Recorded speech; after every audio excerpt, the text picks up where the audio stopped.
Everybody to Coach Franklin's second Zoom press conference, and we will start it with a brief opening statement from Coach and then go to questions.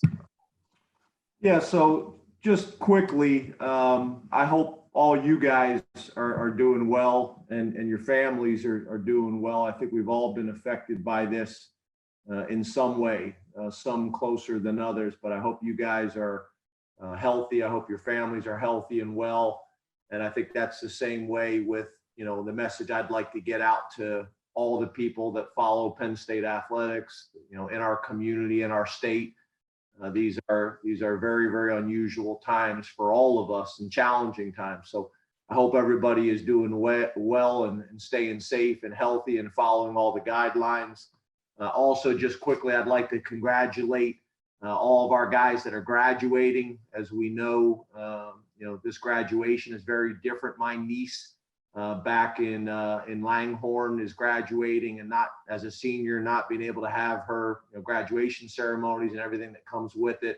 Same thing for our seniors here in our program and in our football program. So little different situation, but Calcagno, Uri, Gilligan, Schuster, Simmons, Weller, Zembeck, and then very proud, Daquan Davis has come back and graduated. Very, very proud of him. And then John Holland is graduating with a master's degree. So really, really happy and proud of all those guys as well. Just thought I would open it up with that before we got into questions. So I appreciate you guys all joining us today. We'll start with Greg Pickle from Penn Live. Good afternoon, Coach. How you doing? Hey, Greg. How are you?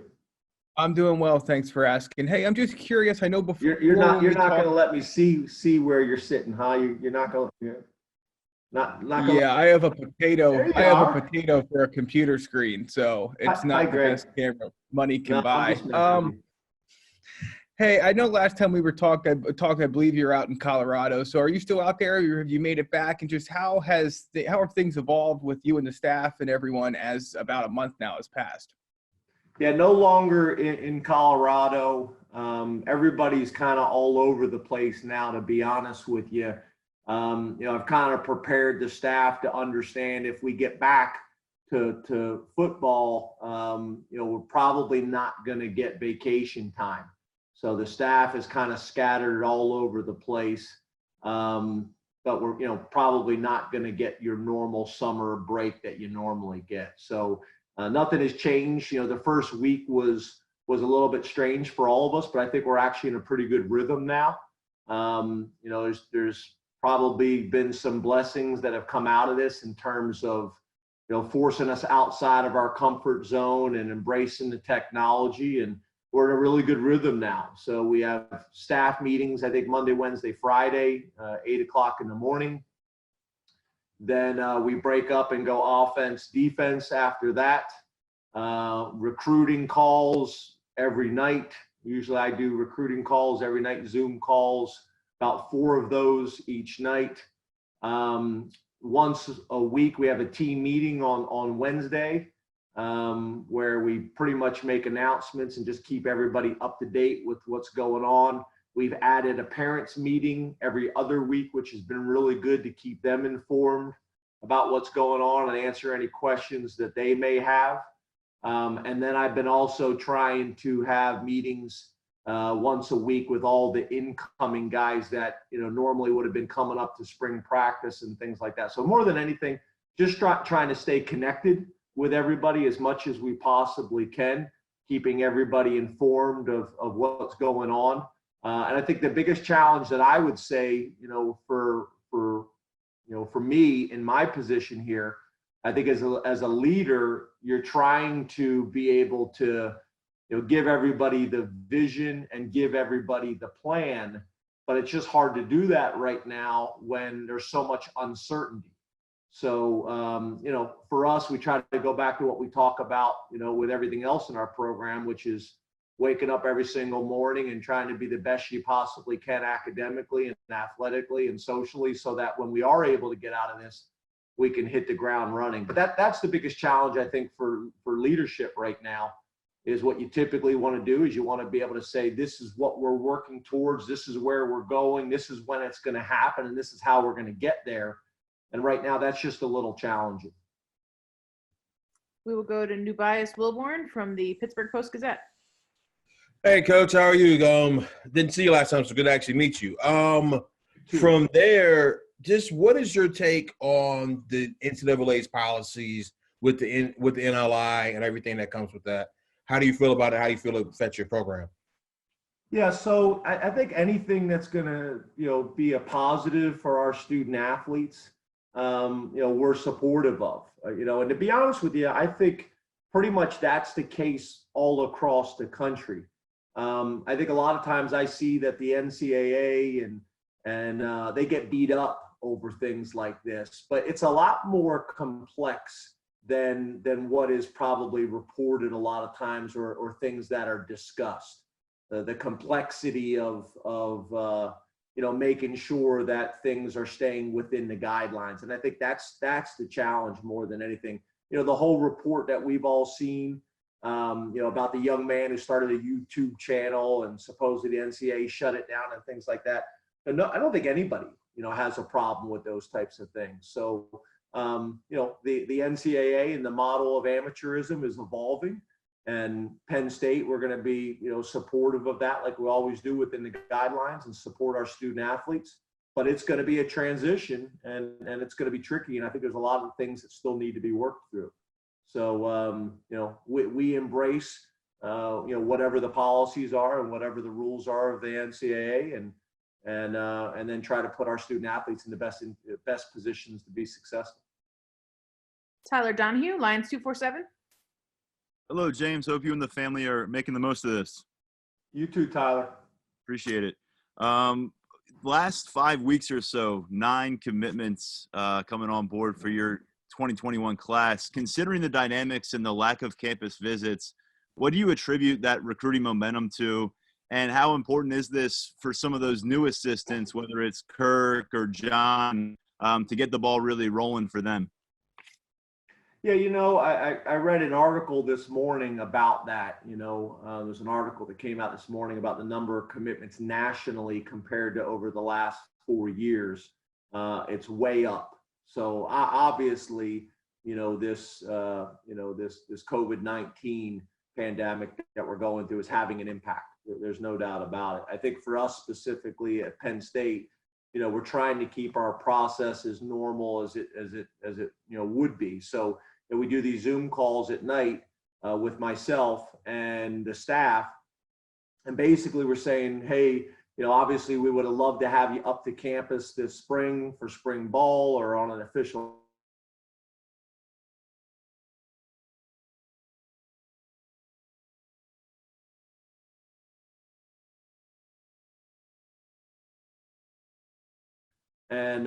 And basically kind of have a little bit of a, interaction with them and answer questions and kind of go over philosophy. But I think the other thing that we do that's been valuable is when some of these guys want to take a deeper dive, we have the ability to do that. So for example, if a young man has a bunch of questions about academics, the next night or the next couple days, we can set a Zoom call with our academic support staff and go through that with their parents, how that's structured.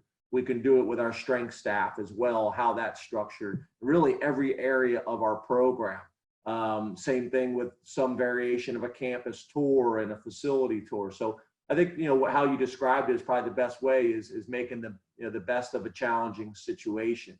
And so far it's been received well.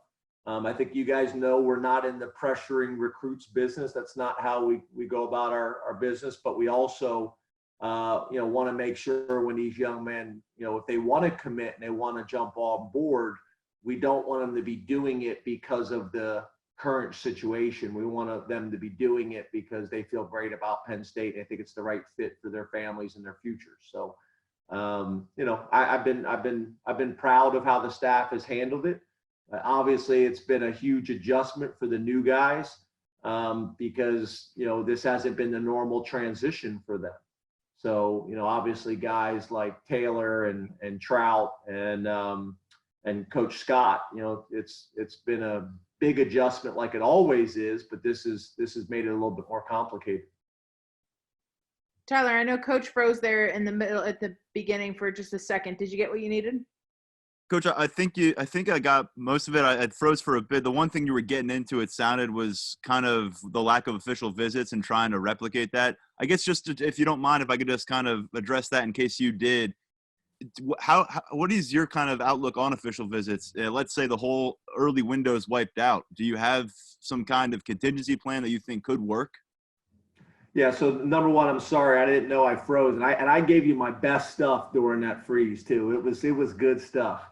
So what I was saying was, we have the ability with these Zoom calls to really try to, give the student athlete and their family, a similar type experience. So what I mean by that is, if they have academic questions, we'll do an academic Zoom call with our academic staff to go over everything in detail. If they have a lot of questions about strength and conditioning, we'll do a strength and conditioning Zoom call with our strength staff. We do that with each area, even campus tours and facility tours. We'll do those as well. So I think that's helpful. The thing is if we don't have, official visits, that's one thing I think the NCAA has done a nice job of, is that has been consistent. So that is not, being run by the states. So, depending on what your state is doing and what one state is more open to another, compared to another, they're allowed to have official visits and another state isn't. I think that's a really good thing that the NCAA is doing. So at least there's a level playing field there as much as possible. So, we would just continue doing, what we're doing, under these circumstances. Rich Scarcella, Reading Eagle. Hi, James. How are you? Good, Rich. How are you? I'm well, thanks. James, a couple days ago, you said you were pretty confident that there is going to be football. What leads you to believe that? And secondly, how would you describe the challenge of protecting students, protecting student athletes once they return to campus? Yeah, so the second part of your question, I think, is really the most important one. I think I should answer the second one, because the second one is what's going to impact the first one. It's all about the welfare of our students and keeping them healthy, and not only our students but also the fans and everybody. And that's what makes this issue so complicated. So there's all different discussions going on about it. Obviously, you're going to look at what Major League Baseball does. You're going to look at what the NFL does. You're going to learn from some of these other organizations.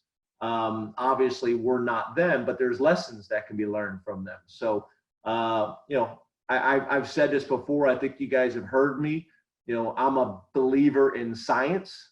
I'm a believer in medicine and listening to the experts. So I think our decisions have to be based on that. Number one, what are the experts saying? The scientists, what are the doctors saying? What can we do to create the best, safest, healthiest environment we possibly can? That's number one.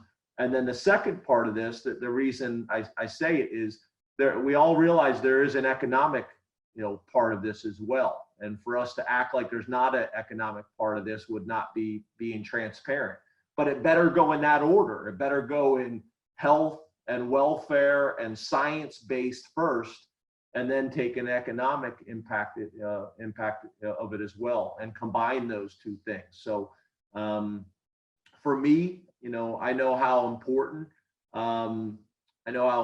football is, not just to our football program, but to this university and to the community and to the businesses and all the people in the state of Pennsylvania. And I know what football does across the country from that perspective. So, I'm confident that we're going to find a way to make this thing work. I'm hopeful that we're going to find a way to make this thing work, but never and not at the expense of what's in the best interest of health and student welfare. Mark Brennan, Fight on State. Hi, James. How are you doing today? Good. How are you? I'm doing great. Hey, I'm wondering how the relationship between Kirk and Sean Clifford has kind of developed, because obviously that's an important thing. And where do you see Sean maybe being able to improve in his second season as a starter? Well, first of all, you don't need to turn your camera on, but I'm interested because Chris was telling me today about the weather. So I just was interested. Is this a short stay or not for you? It is a short stay, but it's not a tank top day like that one gentleman's wearing. I love that. It's really cool. But I'm sharing bandwidth with a 12th grader, so I have to I have to be careful here. Yeah, I love that too. I love that too. Um, so Clifford and Kirk's relationship, I think, is going really good. I think getting Kirk here early for our bowl game was important. I do think that was important for them to be able to spend some time together, watch how he practices, watch how he was in meetings, watch how he interacted and competed. And that was really the same with all of our quarterbacks. So I think that helped. That gave him a leg up. Very similar to what we had done with Coach Moorhead a few years back as well. It's interesting because in our staff meeting this morning, one of the things that Kirk took a moment to address the staff about is just how impressed that he's been with Sean's drive to be great, how he is in meetings, the questions he asks, he's just relentless. I had a conversation with him yesterday myself. So, I know we've been very impressed with that. I know Kirk's been very impressed with that. And I think, Sean's been a real driven guy, not only on his own when it comes to workouts and things like that, but also with the playbook. So I think we're headed in the right direction there, but obviously not being able to get out on the field and for those guys to work together and work on some of the physical nuances of what we're trying to do is challenging. But Sean's approaching it the right way. Sean is what I say, he's wired the right way. He's wired how you want that position to be. I think that's partly who he is. I think partly that's watching Trace McSorley for a couple of years before him. I think it's a combination of all those things, but not ideal, obviously, with a new offense or a new defense or some of these teams across the country that have an entirely new staff. It's not ideal not to be able to get out and have spring ball.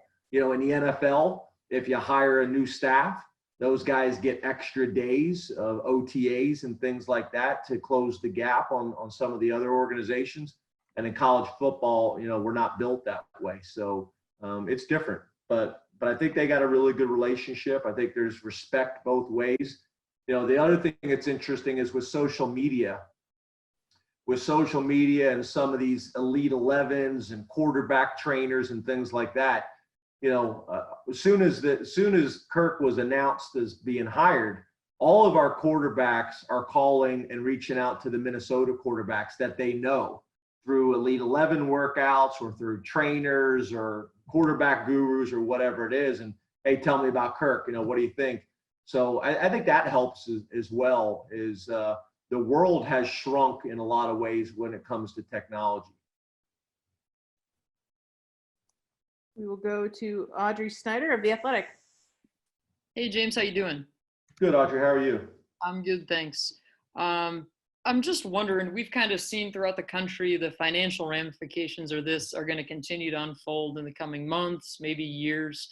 Do you have any concerns financially about the program? And also, has Sandy or has anyone talked about potentially taking a pay cut or anything like that?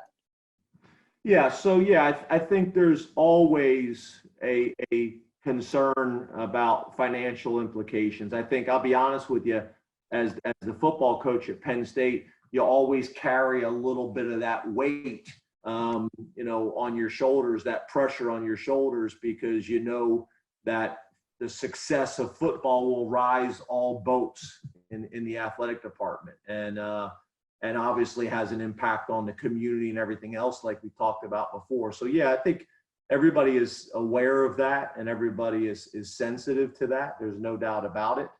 When it comes to changes that the athletic department, will be making. I think everything is on the table and everything is being discussed. I think we're a little bit different than maybe some of the programs nationally because our athletic department is self-sustaining, which is different than a lot of programs across the country.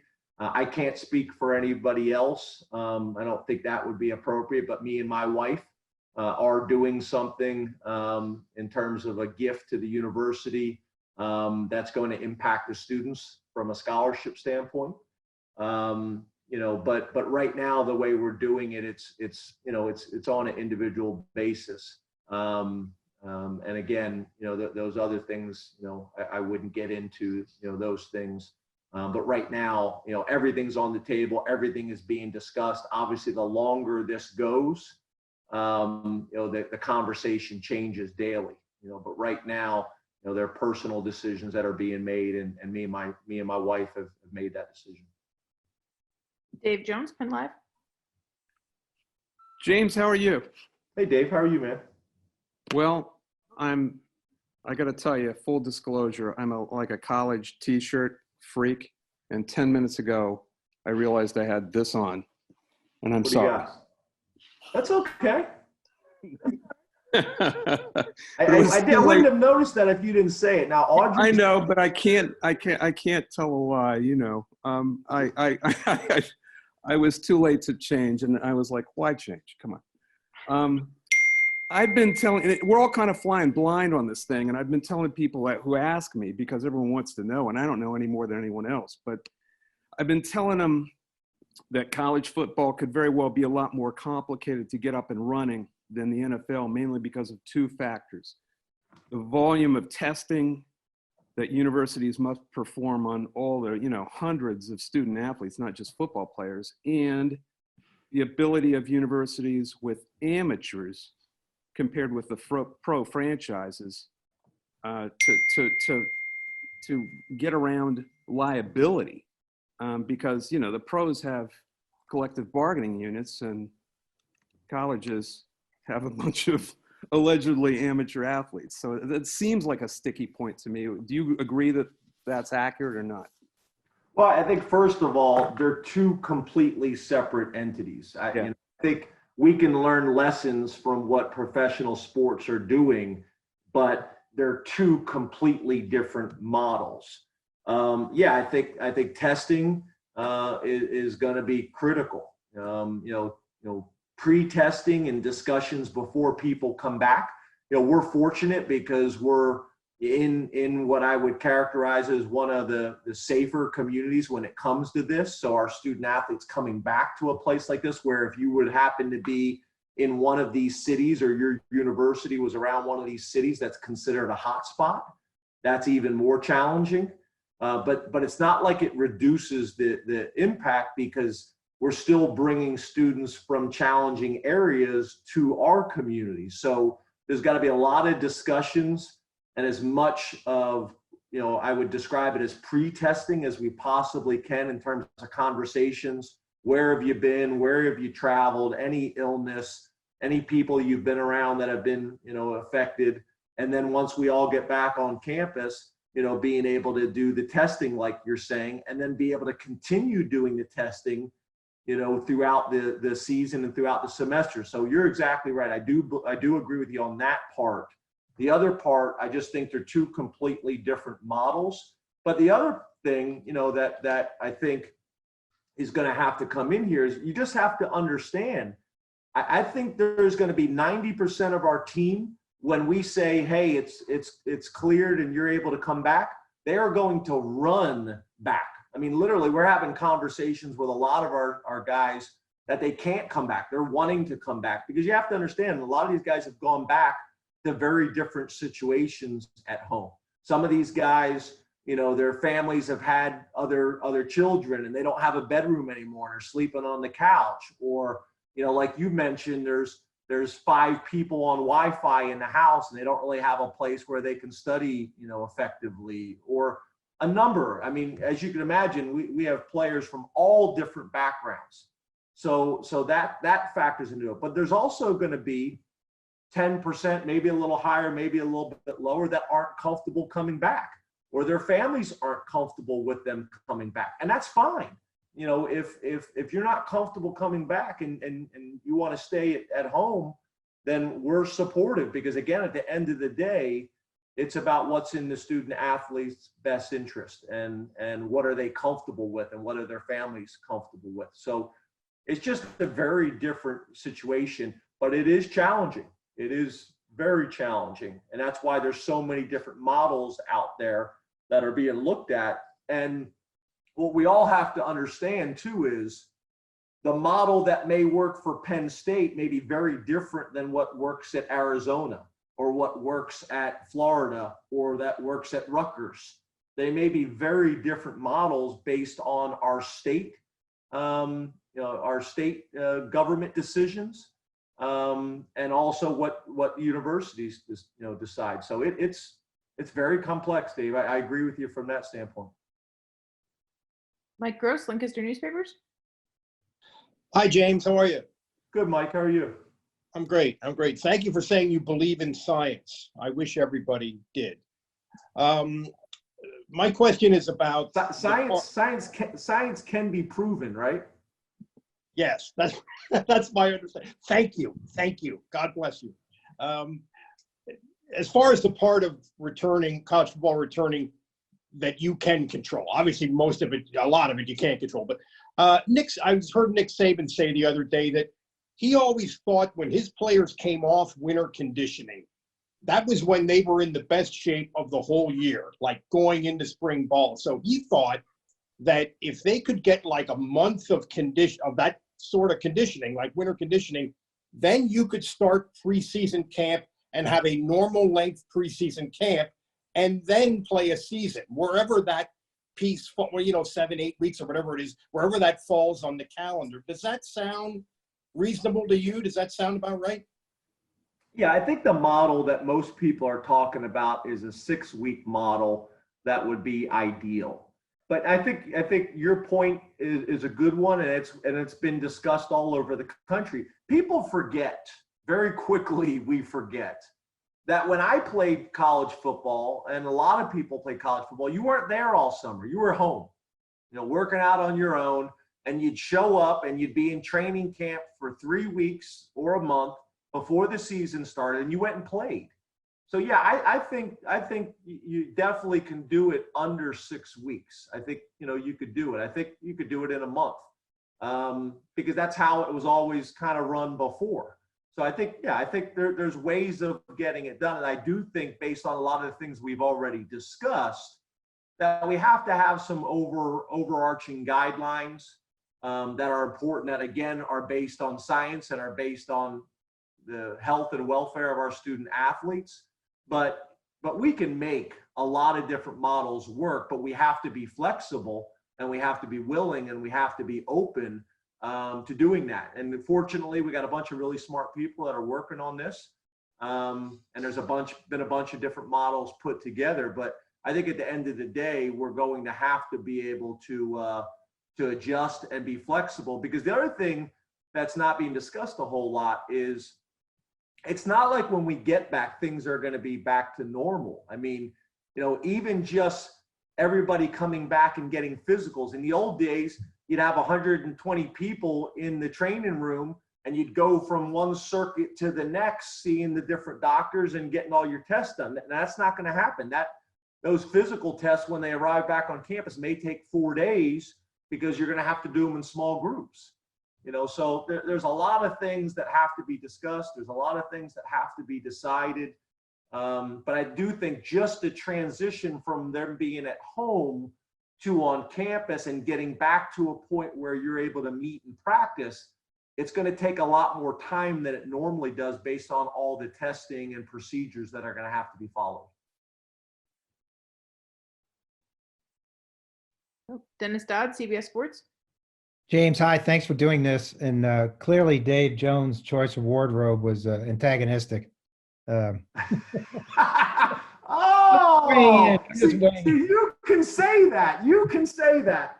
I can't say that. Dennis, you should come every week. Come every week. I will. Two unrelated questions. I'm just going to ask one real quick and a follow-up.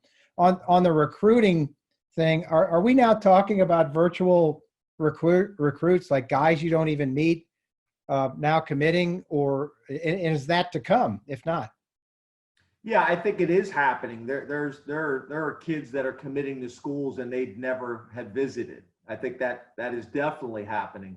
I think most of them, they have had interactions. So whether you were out January and December, the previous year at the end of the season, the previous spring, a lot of those type of prospects that are getting offered, someone on your staff has seen them before, type of deal. But I think your point is a good one, that you do have players that are committing to schools and they haven't been there before.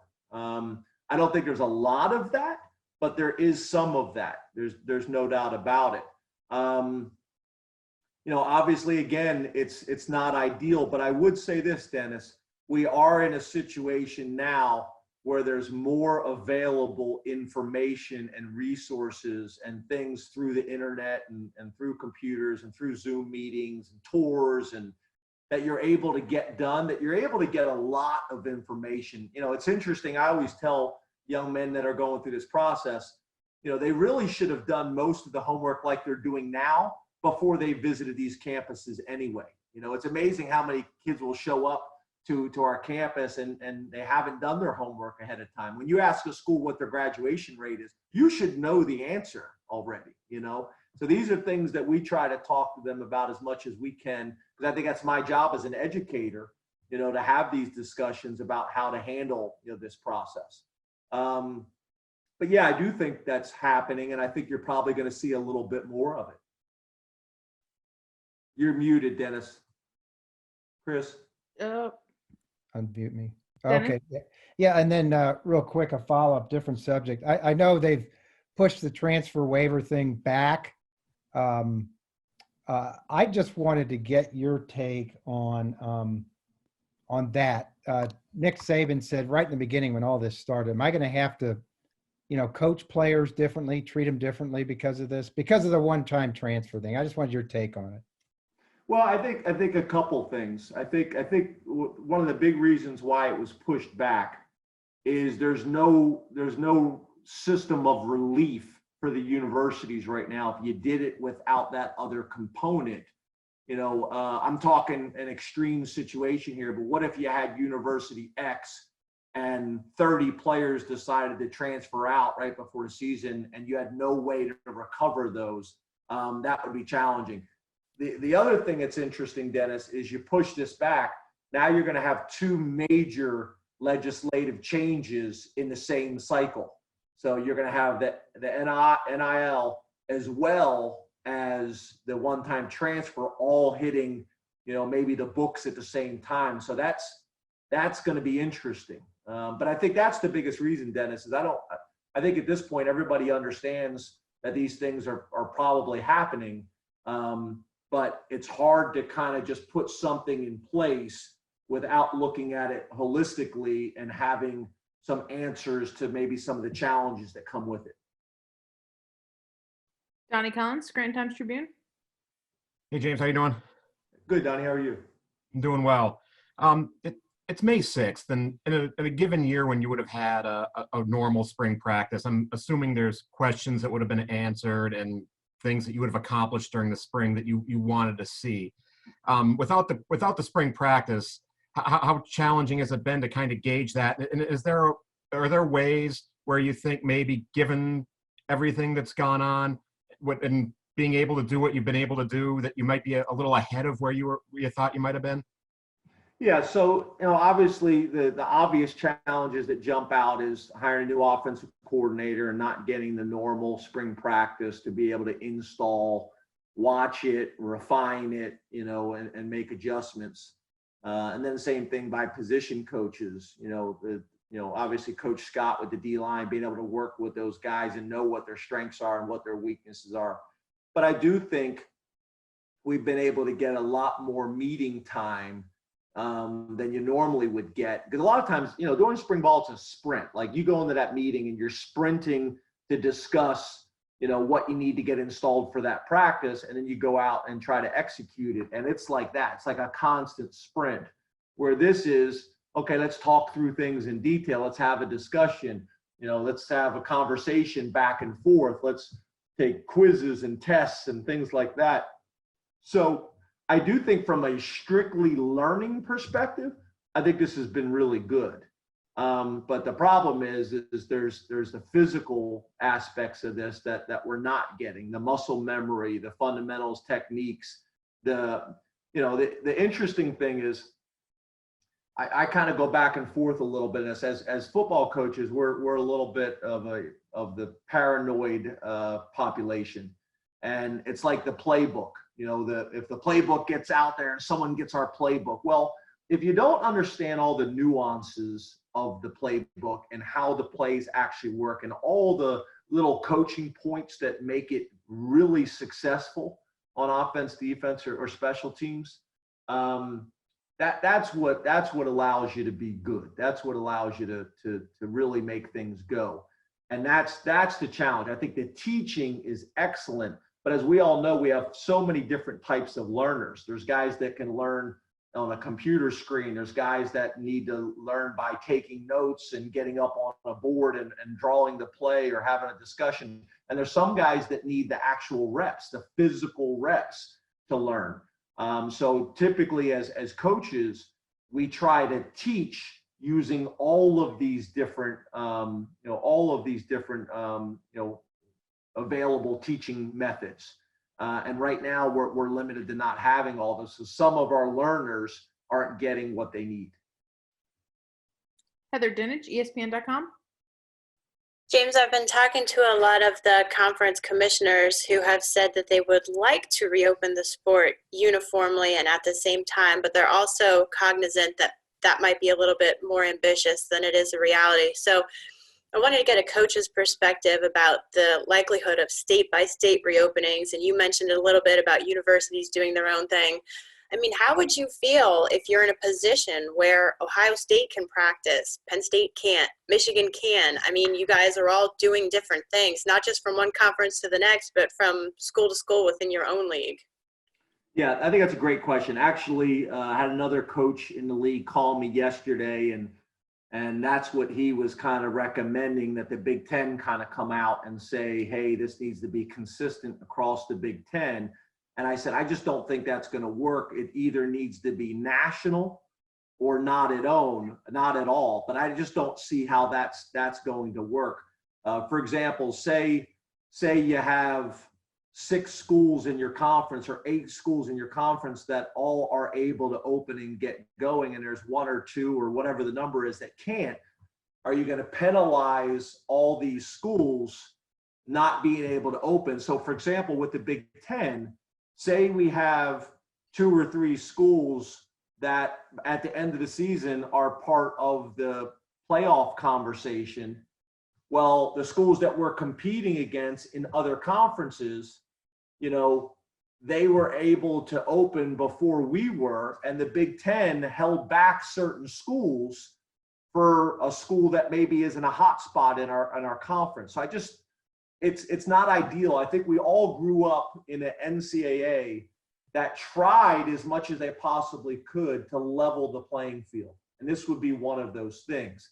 But I just don't see how that's going to happen with climate differences.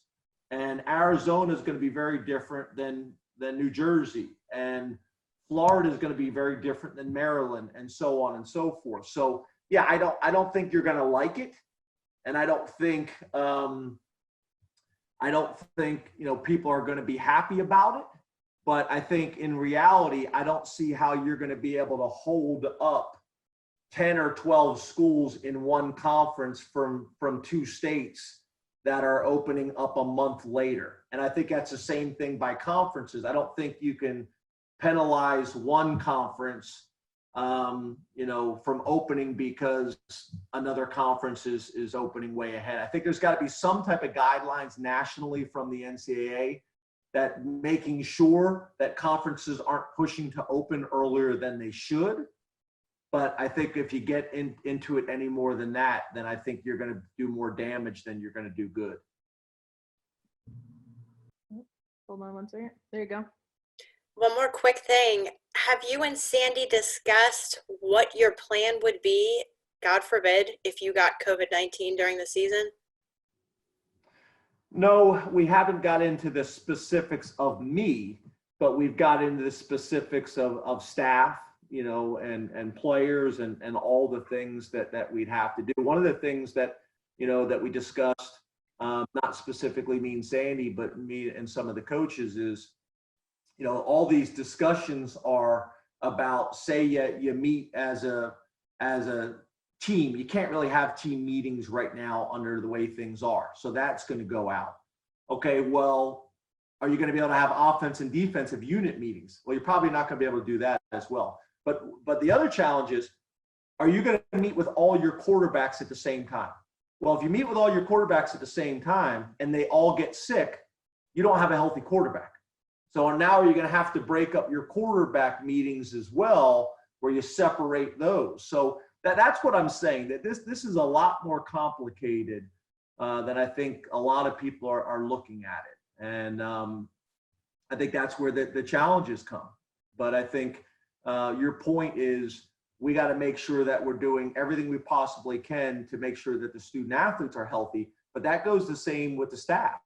There's going to be issues that we're going to have to be aware of and have plans for with the staff, and where are we all living, and are you going back to your families, and maybe someone in your family isn't taking the precautions that they should. Now you bring that back to your team. There's a lot of things that factor in, and I think they're all great questions, Heather. But that's what makes this whole thing so challenging. Joe Giuliano, Philadelphia Inquirer. Hi, James. Thanks for your time today. Hey, Joe, you too. Thank you.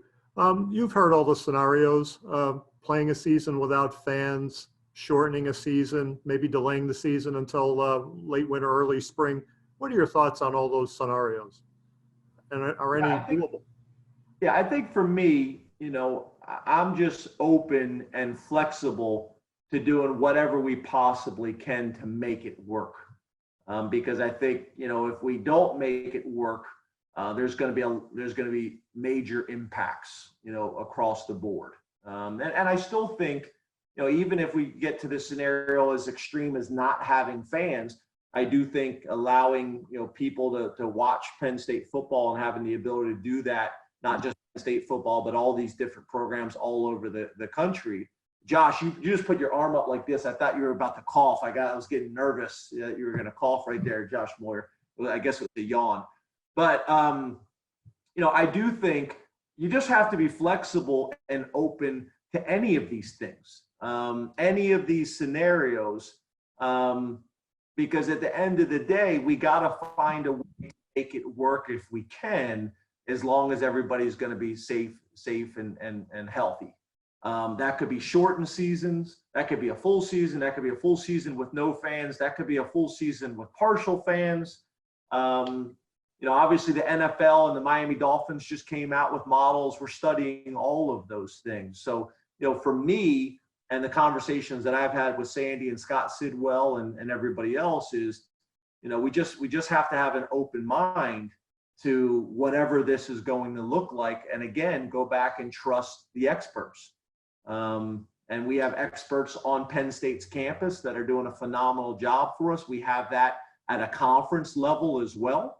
And then obviously, nationally, all the way up to, to our government.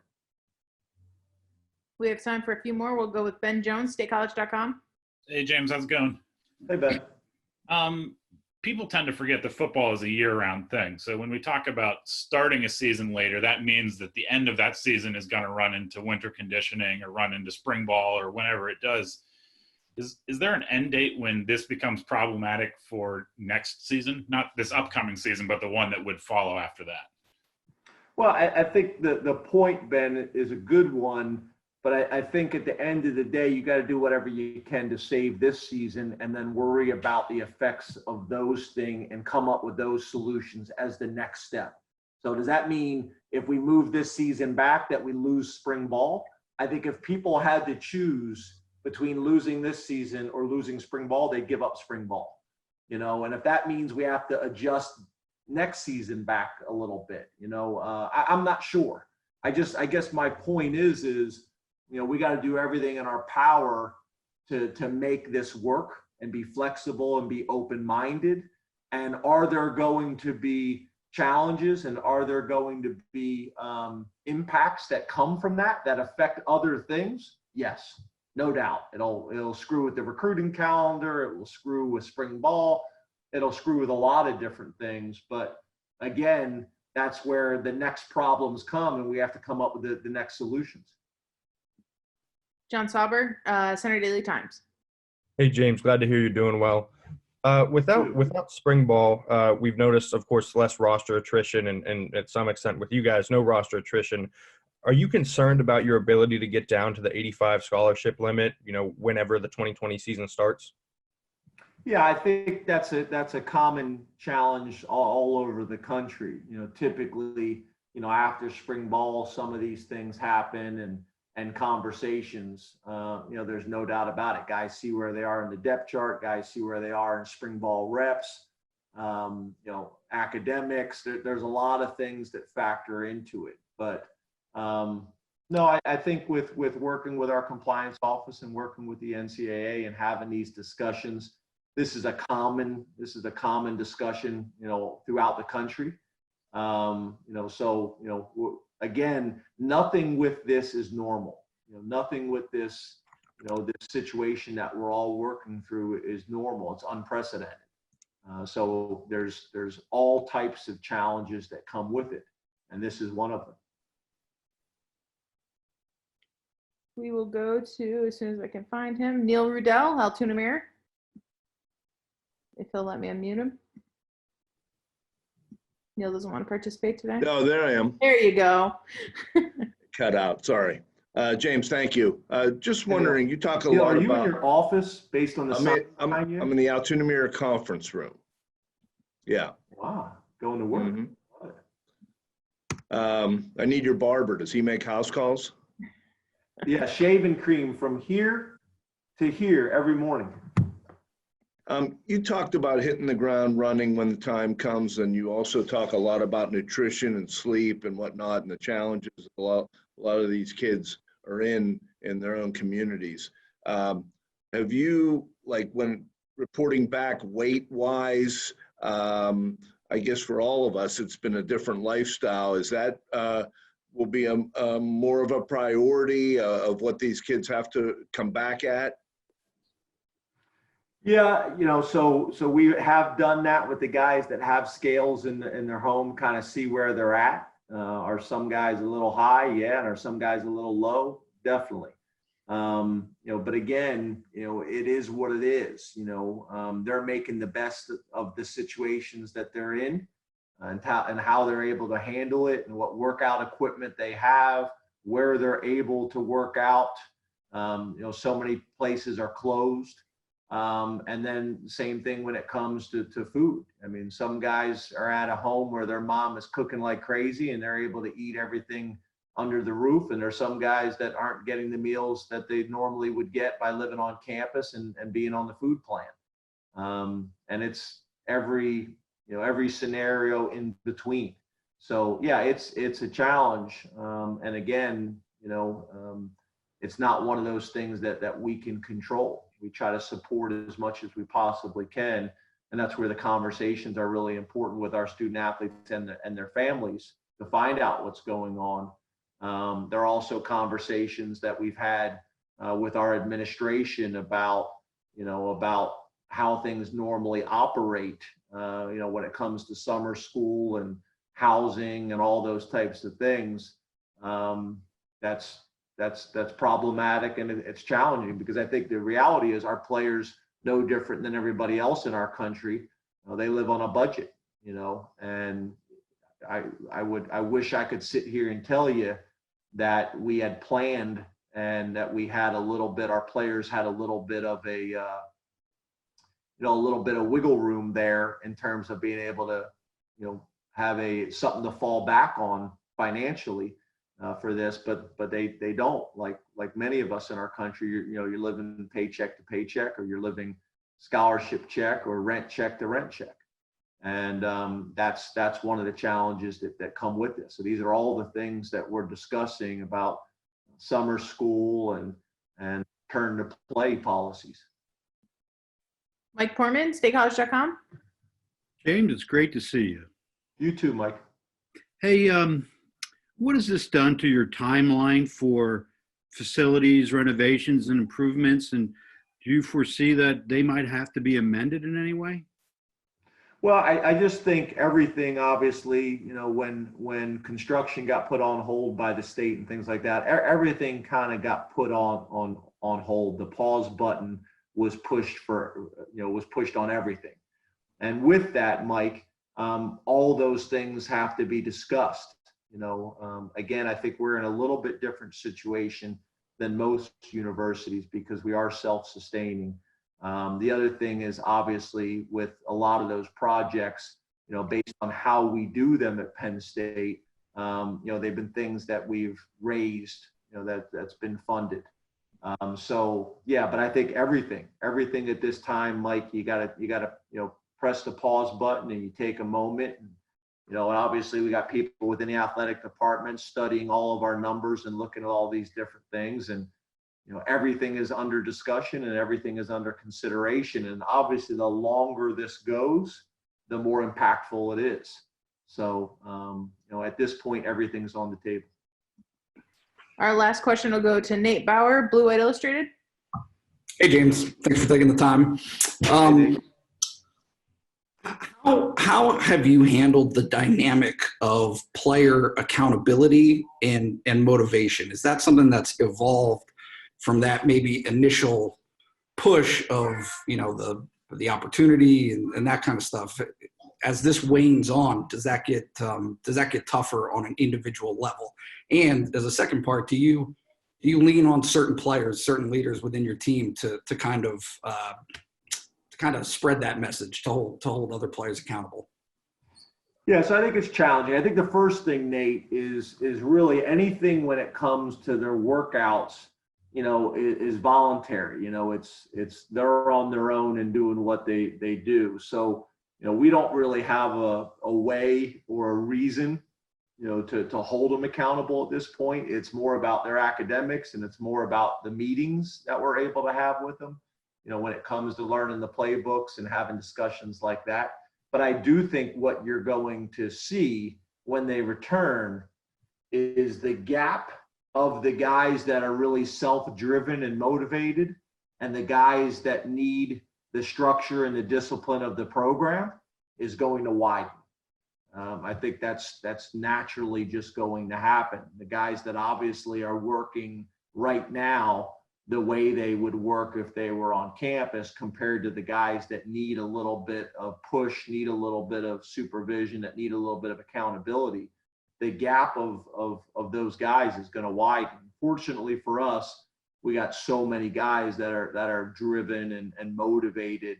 But again, you may have some of those guys that are wired that way, but they just don't have the resources in the homes to do it. That there's only so many push-ups, that you can do compared to someone that's got a bench press. Nate, I know me and you, we know all about like push-ups, right? But I do think, the biggest part is going to be how motivated the guys are to do it.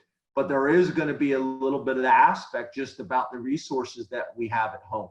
A lot of our guys are doing backpack workouts where they've taken their backpack we've given them and filled them up with either sand or rocks. And that's what they're doing their workout with that strapped on their back. But obviously some of our guys have some facilities and some of our guys have some resources, whether it's in their basement or whatever it may be. We got one guy who's working out with his mom's frying grease, 2 big buckets of frying grease that he curls and things like that. That's what he's using. So it's literally the whole gamut.